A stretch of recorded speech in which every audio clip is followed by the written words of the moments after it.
그래서 초독이 EBS는 초독이 제일 중요해요. 처음 볼 때 어떻게 보느냐.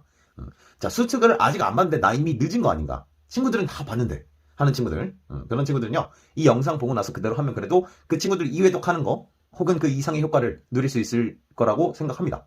오케이? 안녕하세요, 김지호입니다. 이제 벌써 개학을 했죠. 방학 때 열심히 공부했던 친구들이라면 아마 한 일주일 안에 시간이 너무 모자란다 이런 느낌 받을 겁니다. 학원 숙제량 그대로인데 뭔가 숙제만 해도 빠듯하고, 순공 시간 이런 거 쟀던 친구들이면 거의 그게 반토막 날 거고요. 그래서 고3이 시간이 순식간에 지나간다 이런 말이 있는 건데, 학교 시간이나 뭐 아니면 쉬는 시간이나 점심시간에 친구들이랑 논다거나 뭐 공부해도 집중이 덜 될 수 있죠. 좀 시끄럽거나 그럴 수 있으니까. 그리고 특히 정시로 마음 굳힌 친구들에게는 이과라면 과탐 2과목, 문과여도 막 선택 과목 아닌 그런 사회탐구 영역, 이 수업을 듣는 게 시간 낭비다 이런 생각이 들 수밖에 없죠. 특히 정시를 딱 붙인 친구들은. 그 시간을 어떻게 쪼개서 막 뭐 다른 공부를 하거나 이래 보려고 해도 주변이 방학 때 혼자 공부할 때만큼 조용한 환경이 아니어서 집중이 좀 어려울 겁니다. 이런 전과목적인 얘기보다는 국어 얘기를 좀 하려고 하는데, 일단 그래서 계약을 하면 수능 국어 공부할 시간이 적어요. 뭐 방학 때는 이제 뭐 한 14시간에서 많이 한 친구들, 뭐 적게 했다 쳐도 한 8시간에서 뭐 10시간 했다고 치자고. 그랬으면 국어를 뭐 한 4분의 1 정도 투자한다 하면 시간이 뭐 한두 시간은 2시간 이 정도 확보가 됐었는데, 이게 수학하기 바쁘단 말이지. 그러다 보니까 국어를 계속 미뤄. 이게 점점 가면요, 좀 있으면 중간고사란 말이야. 이 내신 기간에까지도 당연히 놓게 되죠. 그러다가 이제 내신 끝날 쯤에 다시 시작하면은 국어가 되게 낯설어집니다. 수능 국어는. 국어는 지금 수능에서 제일 중요한 과목이잖아요. 그쵸? 작년 수능에서는 약간 좀 변수가 있었지만, 어쨌든 간에 그것 때문에 또 이제, 정시판이 좀 흔들렸을 정도로, 국어가 중요한 과목이다 보니까, 이 감을 잃지 않는다, 라는 게 되게 중요합니다. 계속 내가 이 독해적인 사고를 할 줄 아는 걸 유지해줘야 돼요. 저는 그래서 계약을 하고 갑자기 반토막 났는데 공부 시간, 국어 공부는 언제, 어떻게, 그리고 얼마나 해야 하는가에 대해서 간단하게만 얘기를 해보겠습니다. 일단 제일 베스트는 7시까지 학교를 가는 거야. 7시부터 아침 조회까지 뭐 8시 20분인가? 8시인가? 뭐 이 정도 하면 뭐 1시간 정도 왔다 갔다 하겠죠. 그죠? 그때 정말 빡세게 국어 기출을 공부하는 거죠. 쌤은 이게 제일 좋다고 봅니다. 아침에 국어 공부하는 습관은 어차피 수능에 가까워질수록 반드시 해야 하는 걸 언젠가 본인도 알게 돼요. 남들보다 하루라도 빠르게 시작하는 게 모두가 경쟁하는 이 시험판에서 좀 유리하겠죠. 그게 어렵다면 점심시간이라도 풀로 활용을 좀 해보면 좋을 것 같아요. 아침 조회 시간이 빨리 끝나는 경우에도 그럴 환경이, 친구들이 쉽게 시끄럽게 막 날아다니지 않는다면 좀 활용이 좀 좋겠죠. 자, 얼마나 해야 되는가? 자, 일단은 그래서 한 이 정도 아침 조회 전 이 정도 해갖고 1시간 정도 확보를 해서 아침에 국어를 좀 해라. 일단 이 정도를 얘기를 하는 건데, 뭘 어떻게 해야 되느냐? 이게 또 이제 지금 친구들 중에 막 수능 특강을 다 풀었다 이런 애들이 있을 거예요. 한두 명만 반에 있어도 굉장히 불안하단 말이지. 6평에 연계가 된다는데 막 뭐 1회독 했대, 뭐 이런 거 막 2회독 했대, 막 이런 얘기 들으면, 이 EBS는 이제 누가 해야 되느냐, 얼마나 해야 되느냐, 지금 시작 안 해도 괜찮은가 이런 얘기를 조금 이따가 하고, 일단은 국어를 반드시 평가원 기출을 기준으로 비문학 한두 지문 그리고 문학 한두 지문은 반드시 푼다. 쌤 학생들한테는 두 지문 시킵니다. 문학, 비문학 두 개씩. 풀고 분석까지 생각을 하는 거지. 이 정도의, 이거는요 미니멈이에요. 더 해도 돼, 당연히 시간이 있다면. 미니멈입니다. 이 영상을 본 시점에서 꼭 수능 전날까지 이 최소 양은 유지했으면 좋겠어. 아무리 국어를 안 하는 날도 이 정도는 해야 됩니다. 오케이? 이, 이 정도의 이 미니멈 루틴을 지금 시작해야 아침에 국어 공부하는 습관도, 이거로 채우라는 거예요. 일단은 잘하고, 뭐야 이거, 네. 잘하고 못하고를 떠나서 항상 이 정도를 해줘야 됩니다. 분석 같은 거를. 선생님, 저는 열심히 공부해서 평가원 지문 답이 다 기억나고 분석도 했습니다 하는 친구들, 이런 친구들은 교육청을 껴도 좋아요. 오케이? 네. 지금 시작해야 내신 공부니 수학학원 숙제가 많니 하는 핑계로 국어를 미루지 않을 수 있습니다. 반드시 습관을 만들어주세요. 그저 풀고 끝내는 게 아니라 분석까지. 자, 여기에 이제 엄매를 이제 선택해서 공부 중인 친구들, 이제 엄매가 막 마스터가 지금 시점에서 됐을 경우는 별로 없을 거야. 그죠? 그래서 였다가 얻는 거야. 알았죠? 국어 공부한다고 비문학 문학을 하루라도 손을 떼지 않길 바랍니다. 기출을. 알았죠? 또 필수 고전시가 정리. 요즘 뭐 이런 거 너무 많죠? 뭐 인터넷 강의도 굉장히 많은 걸로 알고 있어요. 필수 고전시가. 그 다음에 EBS도 나중 이야기란 말이지. 네. 일단 쌤이 중요하다고 생각하는 순서입니다. 알았죠? 이거 안 하고서 굳이 EBS 먼저 할 필요 없습니다. 그렇게까지 급하지 않아 지금은. 알았죠? 지금 시점이 3월인데 그죠? 내신 공부를 한다고 해서 이거를 버리지 않았으면 좋겠다고 지금 몇 번째 얘기하는데, 예.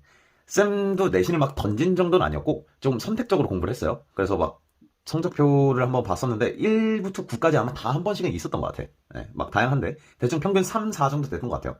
하여튼 내신 시험 당일에도 뭐 쌤은 정시였으니까 막 크게 상관없었는데, 예, 내신 시험 당일에도 시험 보고 와서 수능 공부를 이 정도는 했습니다. 오케이? 예, 이건 해야 돼요 지금. 수학도 과탐도 사탐도 할 게 너무 많다. 진도도 못 나갔다. 국어 공부에 시간을 얼마나 투자해야 되느냐 한다면은, 이거랑 분석 정도 하면요 대충 1시간 반 정도 이상 걸릴 거거든요. 그래서 최소 1시간 반 정도는 잡아줬으면 좋겠다. 빡세게 분석하는 날이라면 지문수를 줄이든가. 오케이? 네. 사실 더 해야 돼요. 이 정도로 안 돼요. 이게 1.5시간은 미니멈이에요. 알았죠? 나도 4시간 했거든요. 저가 16 수능이었는데 솔직히 이땐 쉬웠어. 요즘이랑 비교하면요 이때는 압도적으로 쉬웠습니다. 물론 이제 이땐 컷이 좀 높았죠. 항상 막 1컷이 막 90 후반 막 중반 후반 가고 2컷도 90점 된 경우 많고. 뭐 어쨌든 그래서 등급 따기가 좀 어려서 국어를 열심히 했었는데 쌤은 학교에서 거의 그랬던 것 같아요. 점심시간 전까지는 국어만 했어요. 네, 뭐 이건 이제 쌤이 이제 이런 거 안 했었어 갖고 할 게 많아가지고 그랬던 것도 있지만 어쨌든 미니멈 1시간 반이다. 1시간 반도 부족합니다. 네. 오케이? 그래, 그 다음, 수능 특강. 일단 수특 봐야 하는 친구, 아닌 친구 먼저. 내가 만약 한 평가원 4, 5개년? 내가 만약 학생이었으면 한 8개년, 9개년 봤을 것 같아요. 어쨌든, 4, 5개년 평가원. 평가원은 혹시 모르는 친구들 9월 수능을 말합니다. 고3. 네, 평가원. 이거를 4, 5개년도 보지 못했다 싶은 친구들은요, 버리세요. 지금 수능 특강 할 때가 아닙니다. 알았죠?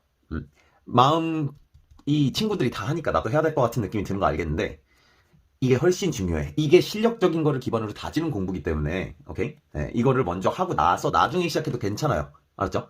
솔직히 지금 뭐 6평까지 꼭 한 바퀴 봐야 된다 그런 거 아닙니다. 네. 6평을 뭐 잘 봐야 되니? 물론 잘 봐야 되겠지만 6평이 수능이랑 그렇게까지 관련이 없어요. 그러니까 막 6평에 맞춰가지고 막 모든 걸 막 끝내버리려고는 말도 안 되는 생각을 하지 않았으면 좋겠다는 거. 오케이? 네. 자, 그래서 이것도 그리고 뜯어봐야 된다는 거예요. 이 뜯어본다, 다시 말해서 기출 분석을 해야 된다는 건데 그것까지 하고 나서 수능 특강 보라고. 맞죠? 기출 분석이 뭐예요 싶은 친구들은 뭐 인터넷 강의나 학원이나 뭐 이런 거 병행해도 괜찮겠고, 뭐 쌤이 지금 막 영상을 많이 올리진 않았는데 독해를 어떻게 하는 것인가에 대한 영상이 몇 개 올라가 있는 거, 그런 걸 좀 참고해봐도 돼요. 이렇게 생각해야 되는구나 라는 걸 배우는 거니까. 네. 자, 그 전에는 특히 독서, 독서는 꼭 봐지 않았으면 좋겠다 이거지. 이거를 분석을 안 했을 때. 네. 왜냐, EBS 비하 발언은 아니에요. 근데 이 들어가는 시간이나 돈이나 제작진의 수준이 차원이 다르죠, 아무래도. 그래서 평가원 지문이랑 EBS 지문은요 완성도가 다릅니다. 평가원 지문 기출 분석을 해야 되는 이유가, 이 독서 지문, 비문학 지문 얘기하는 건데, 독서 지문은 문장 하나하나를 왜 썼을까, 이 문장을. 이 문장에서 내가 뭘 생각해야 되고 뭘 반응해야 되지? 이런 공부를 해야 돼. 오케이? 그런데 왜 그런 공부를 해야 돼? 그 이유는요, 웬만하면 쓸데없는 문장을 안 넣어요, 여기서는. 웬만하면 다 문제를 녹여 넣습니다. 오케이? 다 선택지 하나하나에 잘 들어가 있어요. 다 분석해보고 따져보고 하다 보면은. 그런데 EBS 지문이나 문제의 경우는요, 그런 걸 다 못 녹여요. 그래서 쓸데없는 문장이 상당히 있어요. 나름 이걸, 그러니까 평가원 기출 분석을 제대로 못한 상황이거나 대충 훑고 나서 여기로 들어가 버리면은, 이게 나름 이 수능 특강 독서 지문 풀면서 이 문장 조금 중요할 것 같은데, 문제로 나올 것 같은데 했는데 문제로 안 나와. 이런 경험이 여기서만 반복이 돼버리면 이 무의식적으로 이런 디테일 정보라던가 그런 정보들을 중요하지 않게 생각하는 그런 독해 습관이 생겨버릴 수가 있어요. EBS 지문이 뭐 다 쓰레기다 뭐 이런 얘기를 하는 게 아니라 그런 비율이 좀 있다는 거지. 그리고 그런 지문인지 아닌지를 판별할 정도가 돼야 된다. 이게 그래서 그 정도의 약간 미니멈 선이다. 4, 5개년 정도의 모든 지문들의 분석. 오케이? 오케이? 그래서 그런 눈이 생기지 않은 채로 수능 특강만 보는 건 진짜 안 좋은 생각이에요. 알았죠? 자, 쌤이 말을 하는데도 이거 언제 다 해 하면서 이걸 병행하겠다. 그래, 그럴 수는 있어. 근데 이것만 하면 큰일 납니다. 그런 건. 알았죠? 그럼 독해 공부 자체에 혼동을 주게 되고, 모든 문장이 하나하나 연결되는 그런 부드러운 흐름, 이런 걸 여기서 배우는 건데, 그런 걸 완전히 간과하게 돼요. 그럼 독해가 안 늘어요. 네, 하여튼 그래서 5개년 한 바퀴 정도, 최소 두 바퀴 정도 뭐 이렇게 해서 분석까지 좀 하면서 가야 된다라는 거. 그리고 독서 지문보다는 문학 지문이 급한 거기 때문에. 네. 자, 두 번째, 이 수특을 지금 굳이 시작 안 해도 되는 두 번째, 본인이 5등급 이하다. 등급 이제 고2 등급 기준이 아니에요. 그래서 이제 고3 기출 중에 작년 수능 피하시고, 작년 수능은 점수가 무관하게 등급 컷이 좀 높았어서 작년 수능 말고 평가한 것을 인쇄해가지고 그냥 80분 제거 한번 풀어보세요. 그럼 대충 뭐 한 60점대 이하 정도로 잡겠습니다. 만약에 내가 그 정도다. 네, 기출을 푸세요. 그런 상황에서는 기출을 공부해야 되는 거지. 괜히 이런 건 부가적인 공부야. EBS 공부는 부가적인 겁니다. 이거 왜 합니까? 결국은 연계하려고 하는 거거든요. 근데 지금은 연계가 그렇게 급한 시기가 아니에요, 절대로. 오케이? 물론 쌤 이제 6월, 7월 가면 말이 조금씩 바꾸겠죠. 이 수능 공부라는 건 전략 게임이기 때문에 어쨌든 지금은 중요한 게 아니기 때문에 상대적으로. 네, 그래서 내가 5등급 이하다, 한 60점대 이하다 이 정도라면은 네, 과감하게 버리세요. 지금 이거 할 때가 아니라는 거.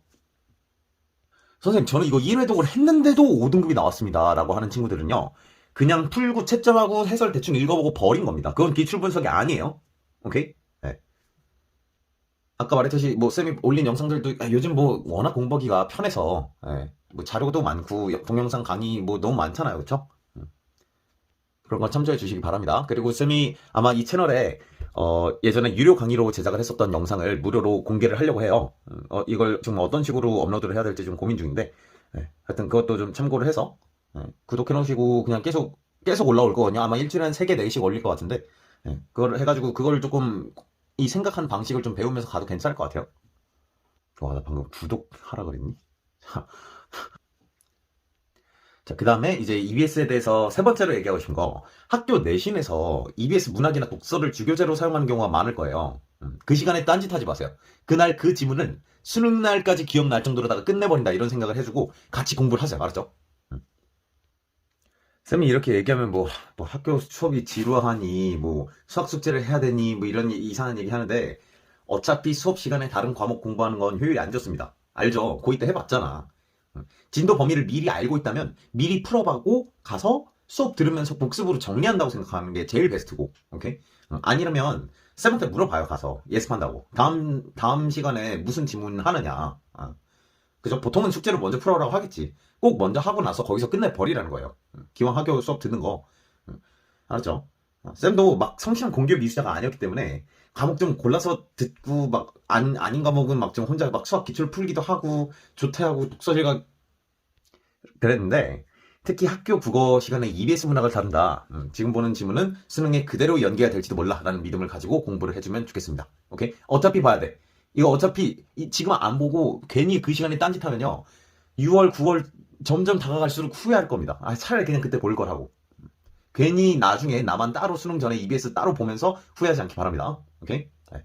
자, 마지막으로 6평이나 수능 전까지 수특을 얼마나 봐야 하는가, 어떻게 봐야 하는가. 쌤은 10회독 정도를 했던 것 같아요. 막 이러면서 막 욕한 친구들이 있겠지만 말이 10회독이지 별거 아닙니다. 그래서 초독이, EBS는 초독이 제일 중요해요. 처음 볼 때 어떻게 보느냐. 자, 수특을 아직 안 봤는데 나 이미 늦은 거 아닌가. 친구들은 다 봤는데 하는 친구들, 그런 친구들은요, 이 영상 보고 나서 그대로 하면 그래도 그 친구들 2회독 하는 거 혹은 그 이상의 효과를 누릴 수 있을 거라고 생각합니다. 오케이? 일단은 수능 특강 독서를 볼 때, 그러니까 이거는 아까 방금 쌤이 얘기했듯이 하루에 일단 이거 하고 그 다음에 EBS를 그 다음에 얻는 거예요. 알았죠? 나중에 이거 안 하고서 이것만 하지 마. 자, 그래서 어떻게 보느냐, 기출을 좀 빡세게 보고 난 후에 이 EBS 독서 지문을 보는 친구들은요, 기출과 소재가 겹치는데 하는 지문들을 종종 보게 될 거예요. 유교 뭐 이와 기 뭐 이런 거 어디서 봤는데 이런 거, 평가원과 겹친다 만약에, 그런 질문 다시 연계되기가 좀 어렵습니다. 그래서 조금 가볍게 봐줘도 좋다. 일단 제일 중요한 게 뭐냐, 딱 읽었을 때 정말 노잼이다, 혹은 뭐 관심이 없는 분야, 내가 이걸 왜 알아야 되지? 뭐 이런 생각이 드는 거, 혹은 처음 듣는 내용이다, 이런 질문들. 그런 질문들은요, 초독에 딱딱한 포스트잇 있죠. 뭐 이런 거 있잖아, 막 좀 바닥바닥한 거, 뭔지 알죠? 어쨌든 이런 거를 붙여놓고 체크를 해놓으세요. 오케이? 그 다음에 독서 지문이니까 내용이 까먹어. 그러니까 특히나 그리고 또 공부 좀 한 친구들의 경우는 야, 이거 연계될 만한데 하는 생각이 드는 지문들이 있을 수도 있어. 자, 어쨌든 그렇게 처음 보거나 낯설거나 이거 지문이 뭔가 내용이 좋은데? 라든가, 뭐 이런 생각이 들었다든, 이런 지문들, 다 하라는 건 아니에요. 그 다 하면 너무 오래 걸리니까. 그런 지문들이 있으면요, 미리 문단별로 내용 정리를 간단하게 옆에다가 이제 좀 적어주면 좋아요. 오케이? 그럼 이제 남들이 이해독한 효과가 나는 거야. 그죠? 그럼 나는 두 번째 볼 때 내가 내 손으로 정리한 문단별 정리를 바로바로 볼 수 있잖아. 그래서 내용을 습득할 수 있는 게 더 편한. 지금 그러니까 중요한 게 뭐냐면 EBS 독서랑 평가원 기출 독서를 대하는 태도가 아예 달라야 돼요. 얘는 독해력을 요구하는 거고 우리는 여기서 독해력을 최대한 끌어올리자가 우리의 목표야. 이 공부는. 근데 이건요, 내용 습득이 목표입니다. 오케이? 그러니까 이런 내용이 나왔구나. 뭐가 있을까? 작년에 구평에 유류분권이라는 내용이 나왔었어요. 유류분을 어떻게 뭐 상속을 하니 어쩌니 하는 내용이었는데 그 EBS에 더 상세하게 적혀 있었거든요. 그래서 EBS를 본 친구들은 되게 편하게 풀었다 이런 얘기를 많이 했어요. 이미 내가 이해를 해봤다. 그래서 이게 내가 뭔지 알고 이해해놓고가 중요한 거지. 그 지문을 완벽하게 이해를 하니 뭐 독해를 해서 뭐 그런 게 아닙니다. 얘는 알았죠? 그래서 목적이 다르다는 거. 그래서 내용 정리를 해놓고 다시 그 내용 정리 보면서 내용을 더 복습 빠르게 할 수 있게 그렇게 만들어주는 거예요. 처음 볼 때. 오케이? 그리고 포스트잇 붙여갖고 특히나 내가 어려웠던 애들. 그죠? 그게 이제 운 좋게 수능이 나올 거 아니야. 그죠? 그랬을 때 나한테 얼마나 더 도움이 될지. 뭐가 더 도움이 될까? 이거 나오면은 내가 이거 봤을 때랑 안 봤을 때랑 너무 다르겠다. 이런 지문들을 선별해 달라는 거지. 자신의 주관적인 눈으로 선별을 하면 돼요. 네. 다 낯설다. 오케이. 그럼 뭐, 다 낯설면 뭐 다 하면 되지. 그죠? 그러니까 이건 급한 게 아니라는 거지. 수능 전날까지만 어느 정도 내용 습득이 다 되어 있으면 그만이란 말이야. 오케이? 급한 게 아니에요. 바보같이 이걸 먼저 하면 안 되는 겁니다. 이게 안 돼 있는데. 쌤도 지금 학생이라면 요즘은 이제 EBS 연계가 독서 지문에서도 상당히 중요해졌기 때문에 막 익숙한 내용 아니라면요. 문단별로 간단하게나마 좀 정리를 해놓고 그 다음에 그 지문의 제목을 내가 내 손으로 제목을 만들어서 닫는 거. 이런 거 되게 좋아요. 기억이 되게 잘 나. 그 제목 딱 보는 순간 그런 내용이었지 하고. 지문을 좀 길게 문장을 해가지고 제목을 좀 길게 이렇게 한 줄 요약 그런 느낌으로 적어놓는 거. 다시 볼 때 기억이 새록새록 날 겁니다. 네, 이렇게 정리하고 생소한 지문이랑 익숙하고 진부한 소재 이런 걸 좀 나눠가지고 놓는 걸 볼 수 있으면요. 이회독하는 거 이상의 효과입니다. 이 정도면. 오케이? 네. 자, 그 다음 수능 특강 문학. 일단 국어에서 연계는 문학 연계가 항상 중요해 왔어요. 자, 뭘 봐야 하는가? 이거나 마찬가지인데 일단 가벼운 마음으로 풀고 채점을 해요. 알았죠? 기출 보는 식으로 분석할 필요가 없다는 얘기야. 오케이? 네. 틀리면 조금 고민해 보다가 납득되지 않아? 답집 확인해 그냥. 이건 그럼 안 돼요. 기출 분석할 때는 알았죠? 기출 분석할 때는 10분을 투자해도 한 문제에 매달려 보는 것도 필요합니다. 이건 아니라고. 연계에서 동일한 문제가 나올 수 없기 때문에 어차피 그 문제 안 나옵니다. 그래서 뭐 답집 보고 확인하고 문제 쓰레기네 이러고 넘겨도 돼. 오케이? 네. 자, 문학에서는요 두 가지가 있겠지. 일단 크게 문학을 갈래를 나누면 일단 뭐 소설이랑 시로 나눌 수 있겠죠, 그죠? 현대고전 이렇게 나뉘고 뭐 이제 뭐 기타 등등 해서 급수, 필인이 뭐 이런 애들이 있지, 그지? 일단 얘네가 제일 중요하다. 오케이? 네. 자, 소설은 일단은 줄거리를 대략적으로 아는 게 필요해요. 근데 1회독에 암기한다는 욕심을 버리시고 내신에서 그 지문을 한다 하면 걔네만 좀 빡세게 인물까지 가져가면 좋겠고요. 자, 현대소설은 일단 굵직한 사건, 줄거리 중에 그 굵직한 사건들이 몇 개 있겠지, 그지? 그런 사건들이랑 제목이 매칭되면 좋겠어요. 그 제목 딱 읽었을 때 이거 큰 산 뭐 이런 뭐 소설이 있다고 쳐봐. 이호철 작가의 큰 산? 그 딱 제목을 읽었을 때 이거 고무신 막 담장 너머로 막 던지는 소설이었지. 이 정도의 줄거리랑 제목이 매칭이 되면 좋겠다. 그 다음에 중심 인물. 오케이? 그래서 이거 두 개를 제목과 좀 매칭시키는 정도의 기억을 해보겠다 정도로 간단하게 정리를 스스로 해도 좋고요. 요즘 뭐 검색을 하든 뭐 해설자를 보든 하면은 인물 관계도를 대충 그려주기도 할 겁니다. 그런 거를 참고해도 좋고요. 고전소설은요, 현대소설에 비해서 이 이야기가 굉장히 단순하죠. 대신에 보통 인물이 훨씬 많은 편이에요. 마음에 안 들면 목을 자르고 막 이러니까. 그죠? 그리고 이 서사가 단순하고 선악 대비 구도가 명확해요. 웬만하면 나쁜 애 착한 애 이렇게 나뉘죠.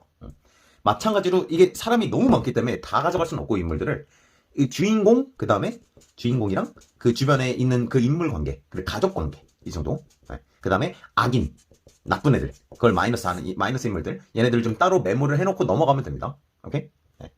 극 같은 경우는 이제 소설처럼 대하면 되는데 일단 극계나 수필이 연계될 확률보다는 이쪽에서 좀 연계될 확률이 높기 때문에 일단 1회독에서는 얘한테 집중을 한다라는 생각으로 얘네 부담은 없었으면 좋겠어요. 현대시는 내신 현대시 필기한 적 많죠. 해설지나 이런 거에도 그런 해설이 많아요. 그거 참고하면 됩니다. 고전 시간은 4월쯤에 다시 얘기를 할게요. 고전 시간은 쌤은 그래요. 막 당신 시간이 너무 남아도는 게 아니면 6평 전까지 꼭 고전 시간을 다 봐야 되는가 싶어요. 고전 시간은 일단 선택을 해야 되는데 나중에 한 4월쯤에 얘기를 하겠습니다. 이거를 수록된 시가의 전문을 다 볼 것인지, 이거는 선택사항이란 말이야. 현대시는 그 현대시 그대로 나와요. 소설은 당연히 발췌가 다른 데서 나오겠지? 고전시가도 발췌가 다른 데서 나와. 고전시가는 이따만 하는 애들이 많거든. 긴 애들이 많아요. 현대시는 짧잖아. 그래서 고전시가를 볼 거면 전문을 보는 게 맞거든요. 안 볼 거면 보지 말든가. 그래서 고전시가는 일단은 당신이 필수 고전시가 안 돼 있으면 이거부터 하세요. 이거 한 10가지 정도, 뭐 진짜 유명한 애들 있잖아. 삼인곡, 상춘곡 이런 것들 있죠. 그죠? 면왕정가 이런 한 10개에서 한 12개 정도 해가지고 정리돼 있는 그런 강의들이 굉장히 많은 걸로 알고 있어요. 이런 거 먼저 하시기 바랍니다. 오케이? 네, 여기까지 해서 방학 때와 달리 공부 시간이 너무나 줄어든 개학, 이 시점에서의 최소의 공부량, 그리고 EBS 1회독을 어떻게 해야 2, 3, 4회독 할 때 훨씬 빠르게 편하게 할지에 대해서 얘기했습니다.